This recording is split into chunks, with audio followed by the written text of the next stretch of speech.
بسم اللہ الرحمن الرحیم۔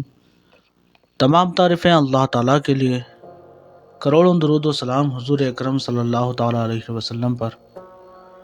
ناظرین، میں ہوں محمد فضل اور اقرا وائس پر آپ کا خوش آمدید کرتا ہوں۔ واقعہ کچھ اس طرح ہے کہ جب حضرت موسیٰ علیہ السلام فرعون اور فرعونیوں کے ایمان نہ لانے سے مایوس ہو گئے تو آپ نے ان کی ہلاکت کی دعا کی اور کہا، اے رب ہمارے، ان کے مال برباد کر دے اور ان کے دل سخت کر دے کہ ایمان نہ لائیں جب تک دردناک عذاب نہ دیکھ لیں۔ حضرت موسیٰ علیہ السلام کی یہ دعا قبول ہوئی اور اللہ تعالیٰ نے انہیں حکم دیا کہ وہ بنی اسرائیل کو لے کر راتوں رات شہر سے نکل جائیں۔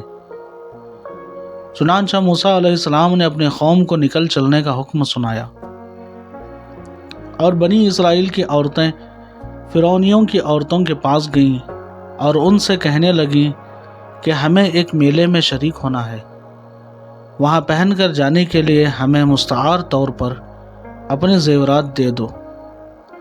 چنانچہ فرعونی عورتوں نے اپنے اپنے زیورات ان بنی اسرائیل کی عورتوں کو دے دیے اور پھر سب بنی اسرائیل عورتوں اور بچوں سمیت حضرت موسیٰ علیہ السلام کے ساتھ راتوں رات ہی نکل گئے۔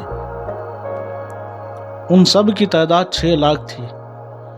فرعون کو جب اس بات کی خبر پہنچی تو وہ بھی راتوں رات ہی پیچھا کرنے کے لیے تیار ہو گیا اور اپنی ساری قوم کو لے کر بنی اسرائیل کے پیچھے نکل پڑا۔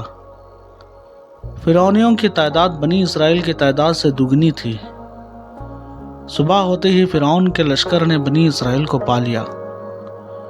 بنی اسرائیل نے دیکھا کہ پیچھے فرعون اور اپنے لشکر کے ساتھ آ رہا ہے اور آگے دریا بھی آ گیا ہے، تو انہوں نے موسیٰ علیہ السلام سے عرض کیا۔ تو موسیٰ علیہ السلام نے اپنا عصا مبارک دریا پر مارا تو دریا پھٹ گیا اور اس میں 12 راستے ظاہر ہوئے اور بنی اسرائیل ان راستوں سے دریا کے پار ہو گئے۔ اور جب فرعونی لشکر دریا کے کنارے پہنچا تو وہ بھی دریا عبور کرنے کے لیے ان راستوں پر چل پڑے۔ جب فرعون اور اس کا لشکر ان 12 راستوں میں داخل ہو گیا تو اللہ تعالیٰ نے دریا کو حکم دیا کہ وہ مل جائے اور ان سب کو غرق کر دے۔ چنانچہ دریا فوراً مل گیا اور فرعون اپنے لشکر سمیت دریا میں غرق ہو کر ہلاک ہو گیا۔ تفسیر روح البیان۔ ناظرین، ایک مرتبہ حضرت جبریل علیہ السلام فرعون کے پاس ایک استفتاء لائے جس کا مضمون یہ تھا کہ بادشاہ کا کیا حکم ہے ایسے غلام کے حق میں جس نے ایک شخص کے مال و نعمت میں پرورش پائی، پھر اس کی ناشکری کی اور اس کے حق میں منکر ہو گیا اور اپنے مولا ہونے کا مدعی بن گیا۔ اس پر فرعون نے یہ جواب لکھا کہ جو نمک حرام غلام اپنے آقا کی نعمتوں کا انکار کرے اور اس کے مقابل آئے، اس کی سزا یہ ہے کہ اس کو دریا میں ڈبو دیا جائے۔ چنانچہ جب فرعون خود دریا میں ڈوبنے لگا تو حضرت جبریل علیہ السلام نے اس کا وہی فتویٰ اس کے سامنے کر دیا اور اس کو فرعون نے پہچان لیا۔ تفسیر خزائن العرفان۔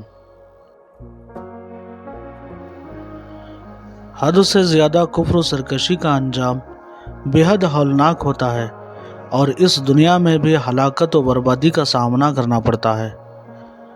انشاءاللہ پھر ملاقات ہوگی اور ایک واقعے کے ساتھ۔ تب تک کے لیے اللہ حافظ۔